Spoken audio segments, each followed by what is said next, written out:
ನಾನು ಇನ್ನೊಂದು ಒಳ್ಳೆಯವನಾಗಿ ಮಾಡೋದಿದ್ರೆ ನನ್ನನ್ನು ಇಷ್ಟವರೆಗೆ ಇಟ್ಟಿದ್ರ ಚೂರಿ ಹಾಕಿ ಕೊಡ್ತಿದ್ರು. ಹೇಳ್ಲಿಕ್ಕಾಗುದಿಲ್ಲ. ಯಾಕೆ ಅಂತ ಕೇಳು.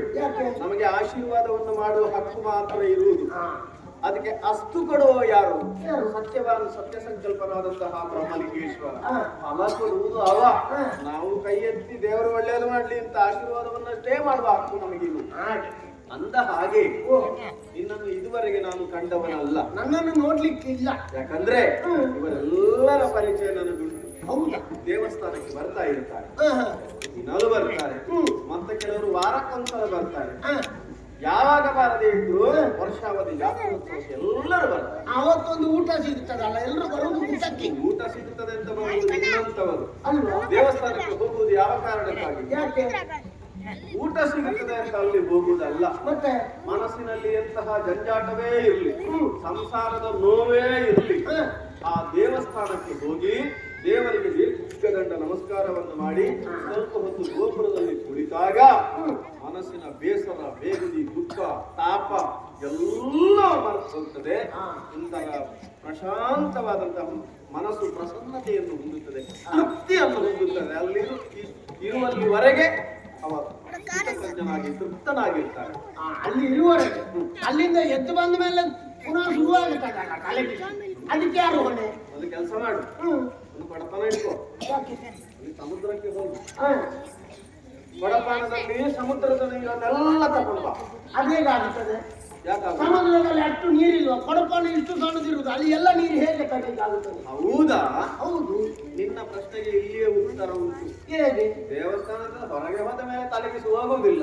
ನೀನು ಹುಟ್ಟುವಾಗ ಪಡ್ಕೊಂಡು ಬಂದದ್ದು, ನಿನ್ನ ಹಣೆಯಲ್ಲಿ ಬರೆದದ್ದು ಅಷ್ಟೇ. ಯಾವತ್ತೂ ಸಹ ನಾವು ಮೇಲೆ ನೋಡಬಾರದು. ದೊಡ್ಡವನ ಅರಮನೆಯನ್ನು ನೋಡುವುದಲ್ಲ, ಭಾರಿ ದೊಡ್ಡ ಅರಮನೆ ಕಟ್ಟಿದ್ದಾನೆ ಎಂತ ಮನೆ, ನನಗ ಭಾಗ್ಯ ಇಲ್ವಲ್ಲ ಅಂತ ಎಣಿಸುವುದಲ್ಲ. ಯಾವತ್ತೂ ಕೂಡ ನಾವು ಕೆಳಗೆ ನೋಡಬೇಕು, ನಮಗಿಂತ ಕೆಳಗಿನವರನ್ನು ನೋಡಬೇಕು. ಅವನನ್ನು ನೋಡಿದಾಗ ಅವನಿಗಿಂತ ನಾನಡ್ಡಿ ಇಲ್ಲ ಅಂತ ಸಂತೃಪ್ತ ಭಾವ ನಮಗೆ ಮೂಡುತ್ತದೆ. ಹಾಗೆ ಅಂದ ಹಾಗೆ ನಿನ್ನ ಹೆಸರೇನೆಂದೆ? ಸುಬ್ಬ. ಸುಬ್ಬಣ್ಣ ಅಲ್ಲ, ಅಣ್ಣ ಅಲ್ಲ, ಸುಬ್ಬಪ್ಪನೂ ಅಲ್ಲ, ಬರೇ ಸುಬ್ಬನ. ಬರೇ ಸುಬ್ಬ ಅಲ್ಲ, ದೇವಾಡಿಗ ಸುಬ್ಬ. ಜಾತಿಯಲ್ಲಿ ದೇವಾಡಿ. ದೇವಾಡಿಗರು ಏನು ಮುಖ ಕಂಡ್ರೆ ಏನು ಸುಖ ಕಾಣುವುದಿಲ್ಲ. ಈ ಸಲ ಅಂತ ಏನು ಸುಖ ಇಲ್ಲ, ಬಹಳ ಬೇಸರ ಉಂಟು. ಏನಾಯ್ತಪ್ಪ? ಏನು ನಿನಗೆ ನೋವು? ಒಂದು ಮಾತನ್ನು ಕೇಳಬೇಕು.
ಜೀವನದಲ್ಲಿ ಬಹಳ ಬೇಸರವನ್ನೇ ಅನುಭವಿಸಿದವ ಈ ಸುಬ್ಬದೇವಾಡಿಗ. ಮತ್ತೊಬ್ಬರ ಮನಸ್ಸನ್ನು ಸಂತೋಷ ಪಡಿಸ್ತಾ ಇದ್ದವ ಇಂದು ಇಷ್ಟು ಬೇಸರದಿಂದ ಬರುವುದಕ್ಕೆ ಕಾರಣ ಉಂಟು. ಭಟ್ರೆ, ಭಟ್ರೆ, ನನಗೇನು ಮನಸ್ಸಿರ್ಲಿಲ್ಲ. ನನಗೂ ಬೇಕಾಗಿ ಅಂತ ಅಲ್ಲ, ನನ್ನ ಅಪ್ಪನಿಗೂ ಬೇಕಾಗಿ ನಾನೊಂದು ಮದುವೆಯಾದ. ಭಟ್ರೆ, ಹೌದು, ನನಗೂ ಬೇಕಾಗಿಂತ ಅಂತಲ್ಲ. ಒಳ್ಳೆಯ ಕರ್ತವ್ಯ ಪ್ರಜ್ಞೆ ಉಳ್ಳವ. ಹೇಗೆ? ಯಾಕೆ? ಪ್ರಾಯಕ್ಕೆ ಬಂದಾಗ ನಿಮಗೆ ಸರಿಯಾದ ಪ್ರಾಯಕ್ಕೆ ಬಂದಾಗ ಮದುವೆ ಮಾಡಿಸಿದ್ದಾರೆ. ಯಾವ ತಂದೆ ಮಕ್ಕಳು ಪ್ರಾಯಕ್ಕೆ ಬಂದಾಗ ಮದುವೆ ಮಾಡಿಸುವುದಿಲ್ವೋ ಅವ ಅಪ್ಪ ಅಲ್ಲ, ಕೋಣ ಅಂತ ಅರ್ಥ. ಅದರಲ್ಲಿ ನನ್ನ ಅಪ್ಪ ಒಳ್ಳೆಯವರು. ನಾಳೆ ಸತ್ತೋದ್ರೆ ಯಾವೊಂದು ಋಣ ಇರ್ತದಲ್ಲ. ಸತ್ತು ಹೋಗುದಲ್ಲ, ಅವರು ಸತ್ತು ಹೋಗಿ ಆಗಿದೆ. ಹೌದಾ? ಮದುವೆಯಾಗಿ 2ನೇ ದಿವಸ ಬದುಕಿತ್ತು, 3ನೇ ದಿವಸ ಮೇಲೆ ಹೋದ್ರಲ್ಲ. ಅಲ್ಲಿ ಆದ್ರೂ ಸುಖವಾಗಿರ್ಲಿ, ಆದರೂ ನಿಮಗೆ ಮದುವೆ ಮಾಡಿಸಿದ್ದಾರೆ. ಭಟ್ರೆ, ಸಂತೋಷ. ಅವರಲ್ಲಿ ಸುಖದಲ್ಲಿದ್ದಾರೋ ಚಿಂತೆಯಲ್ಲಿದ್ದಾರೋ ನನಗೆ ಗೊತ್ತಿಲ್ಲ. ಆದ್ರೆ ನಾನಿಲ್ಲಿ ನರಕ ಬರ್ತಾ ಇದ್ದೇನೆ. ಏನಾಯ್ತು ನಿನಗೆ? ಜೀವನದಲ್ಲಿ ಮದುವೆ ಅಂದ್ರೆ ಬಹಳ ಸಂತೋಷದ ದಿನ ಅಂತ ಭಾವಿಸಿದೆ. ಹೌದಲ್ಲ? ಆದ್ರೆ ನನ್ನ ಜೀವನದಲ್ಲಿ ನಿಮ್ಮ ಜೀವನದಾಗೆ ಹಾಗೆ ಹೋಯ್ತು. ಮತ್ತೆ ಏನಾಯ್ತು? ಸಂತೋಷ ಎನ್ನುವುದು ನನ್ನ ಜೀವನದಲ್ಲಿ ಕಾಣಲಿಲ್ಲ. ಮದುವೆ ಆಯ್ತೆ, ಹೇಗಾದ್ರೂ ಆದದ್ದನ್ನು ಏನು ಮಾಡುದು? ದಿನ ದುಡ್ತಾ ದುಡ್ತಾ ವರ್ಷ ಕಳೆದದ್ದೇ ಗೊತ್ತಾಗಲಿಲ್ಲ. ಭಟ್ರೆ ವರ್ಷ ಒಂದು ತುಂಬಲಿಲ್ಲ, ಅಷ್ಟು ಬೇಗ ಇವಳು ಗರ್ಭಿಣಿ ಆದ್ಲಲ್ಲ. ಮದುವೆ ಆಗುದಕ್ಕೆ ಮನಸ್ಸಿಲ್ಲದಿದ್ರು ಗರ್ಭಿಣಿ ಆಗಿದ್ದಾರೆ. ಅದು ನಮ್ಮಿಂದೇನು, ನಾವು ಪ್ರಯತ್ನ ಪಡುದು ಮಾತ್ರ, ಫಲ ಕೊಡುವುದು ಅವ ಅಂತ ನೀವೇ ಹೇಳಿದ್ದಾನು. ಮದುವೆ ಆಗುವುದು ನಮ್ಮ ದೇಹದ ಕಾಮದ ಚಿಂತೆಯನ್ನು ತೀರಿಸುವುದಕ್ಕಾಗಿ ಅಲ್ಲ, ನಮ್ಮ ಶರೀರದ ಸೊಕ್ಕನ್ನು ಅಡಗಿಸುವುದಕ್ಕಾಗಿ ಅಲ್ಲ. ಸಂಸಾರದಲ್ಲಿ ಸಂತಾನ ಎಂಬ ಬೆಳಕನ್ನು ಕಾಣಬೇಕು ಎಂಬ ಉದ್ದೇಶ. ಸಂತಾನ ಆಗ್ಬೇಕು, ಸಾಯುವಾಗ ಬಾಯಿ ಒಂದು ತೊಟ್ಟು ನೀರಾದ್ರೂ ಬಿಡ್ಲಿಕ್ಕೆ ಜನ ಬೇಕಲ್ಲ. ಅದೆಲ್ಲ ನೀನು ಎಣಿಸಬೇಡ. ಅದಕ್ಕೆ ನಾವೆಲ್ಲ ಯಾವ ಲೆಕ್ಕ? ದಶರಥ ಚಕ್ರವರ್ತಿಗೆ 4 ಜನ ಗಂಡು ಮಕ್ಕಳಿದ್ದು. ಹೌದು, 4 ಜನ. ಸಾಯುವ ಕಾಲದಲ್ಲಿ ತುಳಸಿಯ ದಳದಲ್ಲಿ ಗಂಗಾಜಲವನ್ನು ಬಿಡುವುದಕ್ಕೆ ಒಬ್ಬ ಮಗನೇ ಇರಲಿಲ್ಲ. ಅಷ್ಟು ಪಾಪ ಮಾಡಿದ್ದಾನೆ, ಮಕ್ಕಳ ಹತ್ರ ಇರಲಿಲ್ಲ. ಅದನ್ನೆಲ್ಲ ನಾವು ಬಯಸಬಾರ್ದು, ನಮ್ಮ ಕರ್ತವ್ಯ ಅಂತ ನಾವು ಮಾಡಬೇಕಾಗ್ತದೆ ಅಲ್ವಾ? ಆದ್ರೂ ಒಬ್ಬರಾದ್ರೂ ಇರ್ತಾರೆ ಅಂತ ನನ್ನ ಭಾವನೆ. ಭಟ್ರೆ, ಆದ್ರೆ ನಾನು ಕಾಯ್ತಾ ಇದ್ದೆ, ನನ್ನ ಹೆಸರು ಉಳಿಸುವುದಕ್ಕೆ ಒಬ್ಬ ಗಂಡು ಮಗುವಿಗೆ ಜನ್ಮ ಕೊಡ್ತಾಳೆ ಅಂತ ಕಾಯ್ತಾ ಇದ್ರೆ ಆ ಮಾರಿ ಇರ್ತಾವಳು ಹೆಣ್ಣು ಮಗು ಇರ್ತಲ್ಲ. ಏನ್ ಮಾತಾಡ್ತೀನಿ?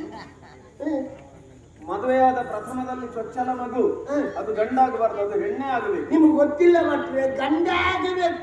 ಅಪ್ಪನ ಹೆಸರು ಉಳಿಸಬೇಕು ಅಂತಂದ್ರೆ ಒಬ್ಬ ಗಂಡು ಮಗ ಬೇಕು. ಯಾಕೆ ಅಂತ ಕೇಳಿ, ಈಗ ಹೆಣ್ಣೆ ಯಾಕೆ ಲಾಭದಲ್ಲಿದ್ದೀನಿ ಭಟ್ರೆ, ನೀವು ಸುಳ್ಳು ಹೇಳಬೇಕು. ನಾನು ಯಾರ ಹತ್ರನೂ ಸಾಲ ಮಾಡಲಿಲ್ಲ, ನನ್ನಿಂದಲೇ ಸಾಲ ತಗೊಂಡೋದವರು ಇನ್ನೂ ಕೊಡುವುದಿಲ್ಲ. ನಿನ್ನ ಹೆಂಡತಿ ಆಕಾಶದಿಂದ ಕೆಳಗೆ ಬಿದ್ದವಳ ಅಥವಾ ಈ ಭೂಮಿ ಅಡದ ಮೇಲೆ ಬಂದವಳ ಸೀತಾದೇವಿಯ ಹಾಗೆ ಅಲ್ವಲ್ಲ? ಇನ್ನೊಂದು ಮನೆಯಿಂದ ಒಂದು ಹೆಣ್ಣನ್ನು ತಂದು ನೀನು ಮದುವೆಯಾಗಿದ್ದೀನಿ. ಹೌದು, ಅದು ಸಾಲ ಅಲ್ವಾ? ಅದನ್ನು ಕೊಡಬೇಡುವ. ಅವಳನ್ನು ನಾನು ಪುನಃ ಕೊಟ್ರೆ ನನಗೆ ಹೆಂಡತಿ ಯಾರು? ಯಾವ ರೀತಿಯಲ್ಲಿ ಕೊಡುವುದು? ನೀನು ಒಂದು ಹೆಣ್ಣು ಮಗುವಿಗೆ ಜನ್ಮ ಕೊಟ್ಟು ಆ ಮಗುವನ್ನು ಚೆನ್ನಾಗಿ ಬೆಳೆಸಿ ಅದನ್ನು ಮತ್ತೊಬ್ಬನಿಗೆ ಮದುವೆ ಮಾಡಿಕೊಟ್ಟಾಗ ನಿನ್ನ ಕನ್ಯಾಋಣ, ಅದರಿಂದ ನೀನು ಮುಕ್ತನಾಗಿ ಈ ಪ್ರಪಂಚದಲ್ಲಿ ಕನ್ಯಾದಾನಕ್ಕಿಂತ ಶ್ರೇಷ್ಠ ದಾನ ಮತ್ತೊಂದಿಲ್ಲ ಅಂತ ಗೊತ್ತುಂಟ ನಿನಗೆ? ಹಾಗೆ ನಾನು ಹೆಂಡತಿಯನ್ನೇ ಪುನಃ ಕೊಟ್ರೆ ನನಗೆ ಹೆಂಡತಿ. ಭಟ್ರೆ, ಇದು ಹೆಂಡತಿಯ ಸಮಸ್ಯೆ ಅಲ್ಲ, ಮತ್ತೆ ನನ್ನ ಜೀವನದಲ್ಲಿ ಸಮಸ್ಯೆ ಬರುವುದಕ್ಕೆ ಕಾರಣ ಬೇರೆ ಉಂಟು. ಭಟ್ರೆ, ಅಲ್ಲಿ ಬರುವಾಗ ಕೆಲವರು ಹೇಳಿದ್ರು, ಬೊಮ್ಮರ ಬಿಟ್ಟು ದೇವಸ್ಥಾನದಲ್ಲಿ ಪೂಜೆ ಮಾಡುವಂತ ಭಟ್ರ ಮನಸ್ಸು ಒಳ್ಳೆಯದು, ಕಷ್ಟ ಅಂತ ಹೇಳಿದ್ರೆ ಪರಿಹಾರ ಮಾಡಿ ಕೊಡುವಂತ ಗುಣವುಳ್ಳವರು, ನಿಂತಲ್ಲೇ ಎಲ್ಲವನ್ನು ಹೇಳುವಂತ ಸಾಮರ್ಥ್ಯ ಹೊಂದಿದವರು ಅಂತ ಹೇಳಿದ. ಎಲ್ಲವರು ಹೇಳಿದಷ್ಟಿಲ್ಲ, ಅವರು ಹೇಳಿದ್ರು. ಅವರ ನಂಬಿಕೆಯ ಮೇಲೆ ನಾನು ಇಲ್ಲಿಗೆ ಬಂದೆ.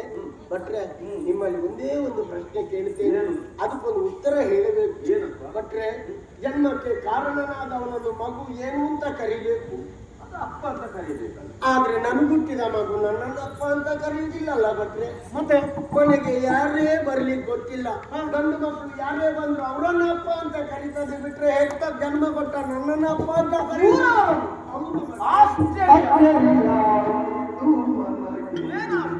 ಏನು ಮಾಡುದು ಅಂತ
ಸುಬ್ಬದೇವಾಡಿಗ